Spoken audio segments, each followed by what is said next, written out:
கம்ப்யூட்டர்ல இல்ல இது வந்து மொபைல்ல நம்ம பார்த்தோம்னா ஏபிசிடியோட கீபோர்ட்ஸ் வந்து ஏபிசின்னு இப்படி வரிசையா இருக்காது.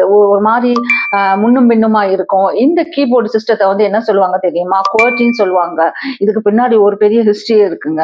இந்த குவர்ட்டி வந்து ஒரு டைப் ஆஃப் ஆர்டர். இந்த ஆர்டரை வந்து எப்ப இவங்க வந்து இன்வென்ட் பண்ணாங்கன்னா 19th செஞ்சுரி. 19th செஞ்சுரி அப்பெல்லாம் பாத்தீங்கன்னா மொபைலோ லேப்டாப்போ இல்ல கம்ப்யூட்டரோ இல்லாத காலம். அப்ப வந்து பாத்தீங்கன்னா டைப்ரைட்டர்னு ஒண்ணு இருந்தது.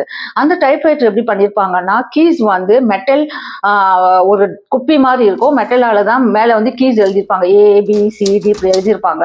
அது லிங்க் பாத்தீங்கன்னா ஒரு வயரால தான் மெட்டல் வயரால போயிருக்கும்.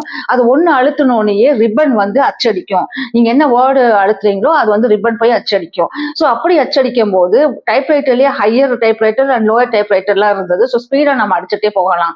இந்த ஸ்பீடுக்கு வந்து ஏத்த மாதிரி அந்த ABCD சீரியல் வைஸ் கொடுத்திருந்தாங்கன்னா வயர்ஸ் வந்து கொலைட் ஆயிரும், கொலாப்ஸ் ஆயிரும் காரணத்துக்காண்டி தான் இந்த குவர்ட்டின்ற ஒரு ஆர்டரை வந்து உருவாக்குனாங்க.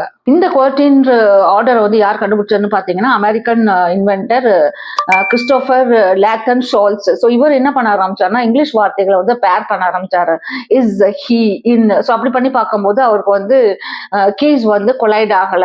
ஸோ அதனால வந்து இந்த குவர்ட்டி ஆர்டரே வந்து யூஸ் பண்ண ஆரம்பிச்சிட்டாரு. 1870s வந்து டைப்ரைட்டர் மேனுஃபேக்சர்ல அந்த குவர்ட்டின்ற ஆர்டரே வந்து கீபோர்ட்ல செட் பண்ண ஆரம்பிச்சிட்டாங்க. அதுக்கப்புறம் என்னங்க நம்ம மக்களுக்கு வந்து அதே அக்கஸ்டமும் ஆயிடுச்சு. ஸோ அதனால இப்போ வர future electronic items like computer, மொபைல்ஸ்ல எல்லாம் இந்த குவர்ட்டின்ற ஆர்டரே வந்து கீபோர்ட்ல செட் பண்ணியிருக்காங்க. இப்போ நீங்க சொல்லுங்க, டைப்ரைட்டர் நீங்க பார்த்திருக்கீங்களா இல்லையா? கமெண்ட்ல ஷேர் பண்ணுங்க. இந்த மாதிரி சின்ன சின்ன தகவலுக்கு என்னுடைய சேனலை சப்ஸ்கிரைப் பண்ணிக்கோங்க.